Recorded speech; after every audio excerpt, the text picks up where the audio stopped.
우리는 하루 24시간 뇌를 가지고 다닙니다. 그런데 우리가 정말 그 뇌의 주인으로서 늘 뇌를 자각하며 살고 있을까요?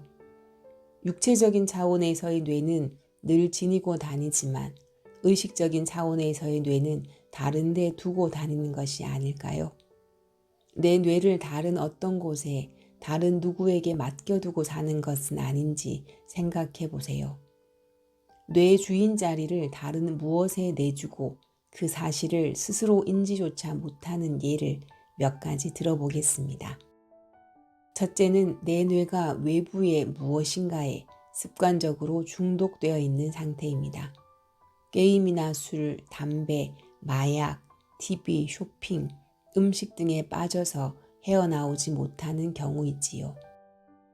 처음에는 무료함이나 스트레스를 달래기 위해서 시작한 것들이 나중에는 스스로 통제할 수 없을 정도로 자신의 뇌를 장악하는 상태가 중독입니다.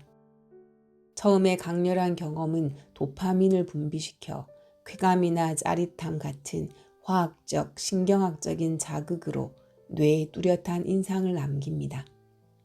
그러면 뇌가 그 강렬한 느낌을 다시 찾게 되고 횟수를 거듭할수록 더 갈구하는 상태에 빠져듭니다. 중독이 무서운 이유는 일시적인 쾌락이나 스트레스 해소, 현실 도피의 욕구를 쫓다가 현재 삶에 집중하지 못하고 결국 몸도 마음도 피폐해지기 때문입니다. 중독의 욕구에 뇌가 사로잡혀 있다면 서둘러 자신의 뇌를 되찾아와야 합니다. 둘째는 내가 만들어낸 부정적 의식에 내 뇌가 사로잡혀 있는 상태입니다. 예를 들면 과거에 나에게 일어난 어떤 일을 부정적인 방향으로 계속 해석하면서 거기에서 헤어나오지 못하는 경우가 있지요. 이러한 피해의식도 어찌 보면 뇌가 사로잡혀 있는 일종의 멘탈 중독이라고 할 수 있습니다. 그 피해의식의 관점에서 남 탓, 환경 탓을 하며 자신의 나약함이나 한계의식을 정당화하려고 하지요. 그러한 의식에서는 균형 잡힌 판단을 하기 힘듭니다. 또 자신을 바라보는 시각이 부정적인 경우도 나의 뇌가 거기에 사로잡혀 있는 상태입니다. 자신을 못나고 무능하고 사랑받을 자격이 없다고 생각해서 스스로를 끌어내리는 것이지요. 자기 안에서 그런 부정적인 생각의 회로를 반복하고 확장시키면서 뇌를 좀먹습니다. 그러한 자아상은 사람들과 세상을 보는 시각에도 그대로 영향을 미치기 마련이지요. 내가 우울하면 세상도 우울해 보이고 내가 행복하면 세상도 행복해 보이는 법이니까요.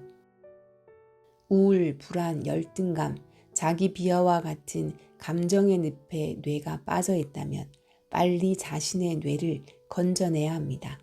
그러한 정보들의 뇌를 저당 잡혀서는 안 됩니다.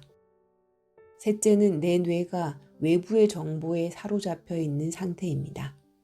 부모나 형제, 배우자, 친구, 직장 동료와 같은 가까운 인간관계에서 받는 정보들이 있습니다. 그들이 한 말들, 특히 나를 평가하는 말 한마디에 너무나 화가 났던 적이 있습니까? 화가 났다는 것은 내 뇌가 그 정보에 완전히 사로잡혔다는 뜻입니다. 알고 보면 그것은 그들의 의견이고 그들의 뇌가 만들어낸 정보일 뿐입니다. 그런데 내 뇌는 그 정보를 여과하는 과정 없이 절대적인 사실이고 진실인 것처럼 그대로 흡수한 것이지요. 여러분도 주위 사람들에게 받은 정보로 자신과 자신의 삶을 평가하고 있지는 않은지 살펴보세요. 그렇다면 자신의 뇌를 되찾아야 합니다. 그들이 의도했던 의도하지 않았든 간에 자신의 뇌가 그들이 준 정보에 지배당하고 있는 것입니다. 당신 뇌의 주인은 그들이 아니라 바로 당신입니다. 다른 사람들이 당신의 뇌를 함부로 쓰지 못하게 하세요. 우리의 뇌에 지대한 영향을 미치는 또 다른 외부 정보는 사회 시스템에 의한 것들입니다. 학교, 직장, 정부, 종교, 미디어 등을 통해 가치관, 윤리, 이념, 트렌드 같은 각종 정보들이 마구 흘러 들어옵니다. 그러한 정보는 우리의 신념 체계로 들어와 삶의 모든 선택 과정에 개입합니다. 말하자면 사회 시스템이 우리의 뇌를 필요한 대로 쓰고 있다고 할 수 있습니다.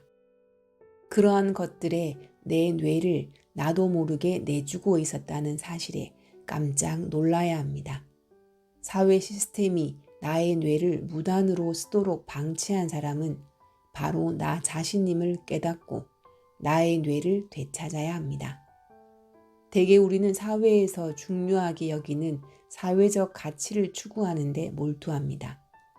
성공해야 하고 돈을 많이 벌어야 하고 높은 지위에 올라야 하고 능력과 외모를 키워야 하는 등 사회적 가치를 통해 자신의 존재 가치가 인정받는다고 생각하고 거기에 인생을 겁니다. 물론 사회적인 동물인 우리 인간에게 사회적 가치는 중요합니다. 단 그것이 전부라고 생각하면 불안과 걱정, 두려움에서 벗어날 수 없습니다. 남보다 더 잘하고 더 많이 갖고 더 잘 살아야 한다는 끊임없는 비교와 경쟁 속에서 혹시라도 자신의 사회적 가치가 다른 사람들보다 떨어질까봐 노심초사하게 되니까요. 비교와 경쟁을 기반으로 하는 상대적이고 유한한 사회적 가치는 우리에게 결코 진정한 만족을 가져다 줄 수 없습니다. 진정한 만족은 절대 가치를 발견하는 데서 옵니다. 사회나 다른 사람이 정한 것이 아니라 자기 스스로 선택한 가치입니다. 나 아닌 다른 누구와 비교할 필요도 없고 비교도 되지 않는 나의 가치를 발견해야 합니다. 그것은 보이는 유한한 세계에서 찾을 수 있는 것이 아니지요. 자신의 내면에 집중했을 때 만날 수 있는 영원하고 비교 불가한 절대 가치가 있습니다. 그 가치를 찾은 사람은 사회나 다른 사람이 강요하거나 기대하는 삶이 아닌 진정한 자신의 삶을 살 수 있습니다. 그것이 자신의 뇌를 되찾는 것입니다.